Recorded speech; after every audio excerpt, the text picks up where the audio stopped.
தங்க விதை. ஒருமுறை பசுமை மலைகளால் சூழப்பட்ட அமைதியான கிராமத்தில் லீனா என்ற கனிவான விவசாயி வாழ்ந்து கொண்டிருந்தார்.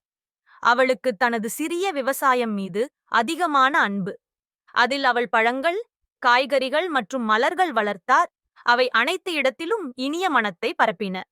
ஒரு காலையில் லீனா சூரியகாந்தி விதைகளை நட்டுக்கொண்டிருந்தபோது அவள் மண்ணிலிருந்து வித்தியாசமான ஒலி கேட்டாள். அவள் கவனமாக தோண்டியபோது வெண்மையாய் மினுக்கும் தங்க விதை கிடைத்தது. அது ஒரு சிறிய நட்சத்திரம் போல ஒளி வீசியது. ஆச்சரியமடைந்த லினா அந்த தங்க விதையை தனது வயலின் சிறந்த மண்ணில் நடுவதற்கு முடிவு செய்தாள். அதை மிகவும் கவனமாக நீரிட்டு தினமும் அன்பான வார்த்தைகளை பேசினாள். வலிமையாகவும் உயரமாகவும் வளரு, அவள் சொல்வாள். உன்னால் உலகம் பெறும் மாயாஜாலத்தை காணட்டும். நாளுக்கு நாள் அந்த விதை வளர்ந்து ஒரு மகத்தான மரமாக மாறியது. அதன் தங்க இலைகள் மற்றும் கிளைகள் ஒளி வீசின. ஆனால் அதில் உள்ள அதிசயமே தங்கப் பழங்கள். அவை மென்மையான வெளிச்சத்தில் மின்னின.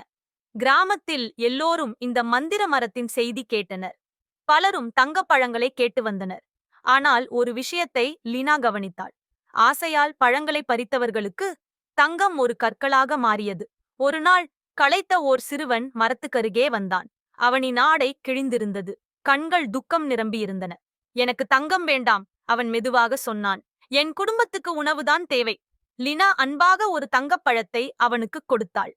சிறுவன் பழத்தை தின்னும்போது அது தங்கத்திலிருந்து சுவையான செம்பழமாக மாறியது. அவனைப் பார்த்து லினா மகிழ்ந்தாள். அன்றிலிருந்து அவள் மரத்தின் பழங்களை உண்மையான தேவைகளுக்கு மட்டுமே கொடுக்கத் தொடங்கினாள். அன்பும் நன்றி உணர்வும் கொண்டவர்கள் பழங்களை உட்கொண்ட போதெல்லாம் அந்த மரம் மேலும் செழித்து அதன் கிளைகள் கிராமத்துக்கெல்லாம் நிழல் அளித்தன.